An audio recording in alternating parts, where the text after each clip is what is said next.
Today we're going over some brief new details about this year's upcoming Call of Duty game, rumored to be Black Ops Gulf War made by Treyarch. And you're probably wondering, have I missed anything? And officially from Activision, no, but the new owners of Activision, Xbox, made a surprising comment about Call of Duty 2024 the other day, which is the first public confirmation that the game actually exists, which is something we never normally see this early on into the year. And I think this has a few implications, so let's jump right into it. But if you enjoy the video, do let me know by dropping your thoughts in the comments and hitting the thumbs up button to let YouTube know you want to see more videos like this. So there are two very big points to the news we're discussing. The first is going to apply to anyone that has an Xbox and also has a Game Pass subscription, because up till now with the Activision acquisition, we were all under the assumption that that meant that we would get every old Call of Duty game on Game Pass and all future Call of Duty games on Game Pass on day one. And Xbox have officially hinted to this being the case, as they released a tweet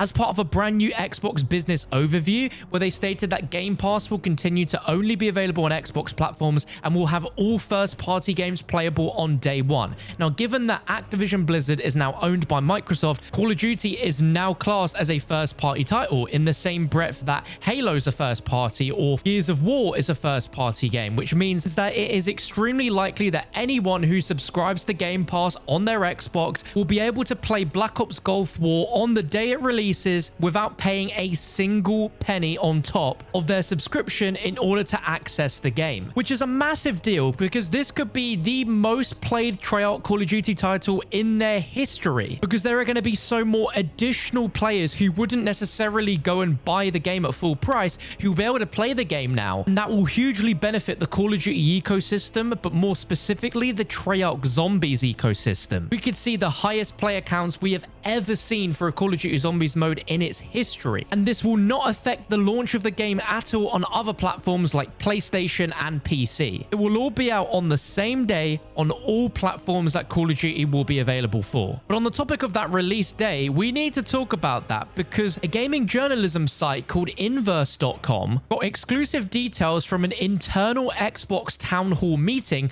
that the CEO Phil Spencer and Xbox president held with employees. And in that massive town hall meeting, the CEO Phil Spencer confirmed that it was safe to assume another Call of Duty was coming this October. Now, never in the history of the Call of Duty cycle have we ever heard official wording from the heads of Call of Duty of a release window for the upcoming game. But Phil Spencer himself has confirmed that the Call of Duty game coming out this year is coming in October, which is a lot earlier than what we've seen from the previous years of COD. And this is a massive bit of news for a few reasons, and this correlates to a leak that we got from a gaming website called Windows Central back in December that leaked that there was a chance that Call of Duty 2024 would have an early access pre-order bonus, where the early access had the potential to be weeks and weeks of early access to the Zombies mode inside of COD 2024. Now, going off the basis that Call of Duty games release every November and there could be an early access period, a few weeks of early access would bring us into October,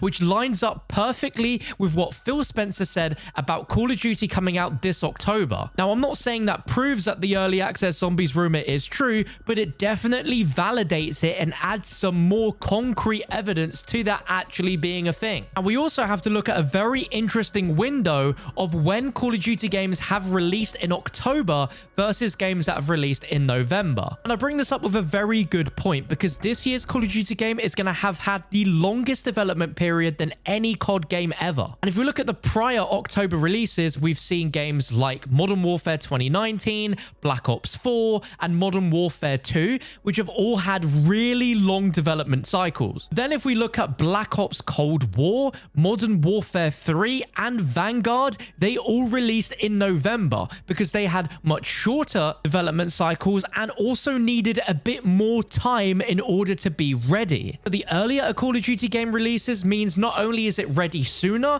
but it means that Activision is more confident confident in the game to put it out at an earlier time. And if the game is launching a lot earlier than it usually would, we need to go and look at the past 2 years of Call of Duty to see how that lines up with the marketing schedule, because with an earlier release means earlier marketing. And I posted a video a few days ago where I believe the marketing has already started for this game inside of Warzone, where one of the bunkers within the Warzone map has been opened, and inside is a zombie laboratory which has absolutely no context to anything to do with the storyline currently in the game, any events inside of the story of the map itself. And it is exactly the same way that Black Ops Cold War was teased within Warzone, with the start of very small subtle additions and changes that flew under the radar until the marketing schedule really began outside of the game. And reflecting on this marketing schedule, if we look at last year with the release in November, we had big events like Call of Duty Next a month prior, which also included a beta a month prior. If this game is coming out in October, then that means that Call of Duty Next needs to be a month prior, which means it's likely to be in September, meaning a beta is more likely in September. And usually we've seen full reveals of games like Black Ops Cold War and Modern Warfare 3 and Vanguard in August. But then with some of the bigger titles like Modern Warfare 2019 and Modern Warfare 2 that had way bigger development cycles, those were revealed as early as May. Cold War was a very unique situation because obviously what was going on in the world at that time in that year. That isn't the case anymore, and the window for the reveal can be a lot sooner and potentially could match the same windows that we saw for Modern Warfare 2019 and Modern Warfare 2, which if the case could be May. But again, that's just hypothetical relating to what we've seen from prior years. They could mix it up completely this year, but if they wanted to do the marketing earlier, I am not going to complain, and I'm sure you guys wouldn't either. And if you want to see the marketing for Black Ops Gulf War start now, let me know by clicking the thumbs up. I want to test something. So what do we actually know so far about Black Ops Gulf War? Well, according to Windows Central's article published back near the end of November 2023, this game will be set in the 1990s during the Gulf War, and it will lean back into more traditional military combat technology and familiar Black Ops gadgetry as opposed to the current and near future tech we've seen from Modern Warfare and other recent Call of Duty titles. But from what Windows Central were told, this game is going to explore a nuanced narrative of the Gulf War with a critical focus on different participants within the conflict. It will dovetail into the end of the Cold War era, likely picking up exactly from where Black Ops Cold War left off, and explore some of the consequences therein. According to Insider Gaming, the campaign is going to feature Russell Adler making a return, along with several new characters, but it was recently revealed that this campaign is going to be mostly an open world campaign, with the gameplay being comparable to a Far Cry game in terms of how open that world is, and there will be vehicles that you'll use to get around this world, as well as a fast travel system, which sounds absolutely wild for a Call of Duty campaign. But apparently it's also going to include those classic linear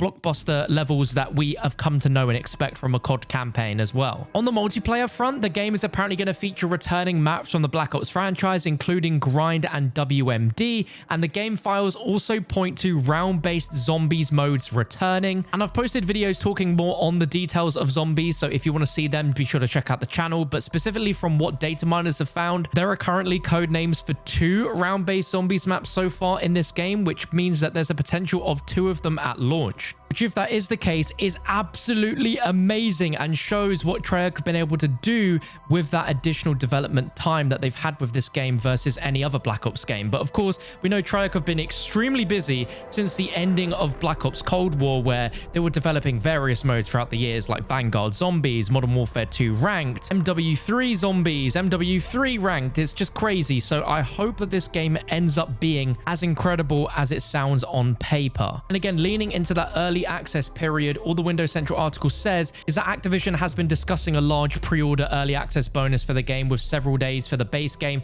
maybe even weeks for early access to other modes, and that they've leaned heavily into the pre-order for early access trend recently with World of Warcraft, so they're looking at how they can do it with Call of Duty. And it says that Warzone will also naturally get some love to tie into the new Black Ops entry, as you might expect, and the rumor suggests that that is going to be the return of Verdansk, which would be absolutely incredible if that is true.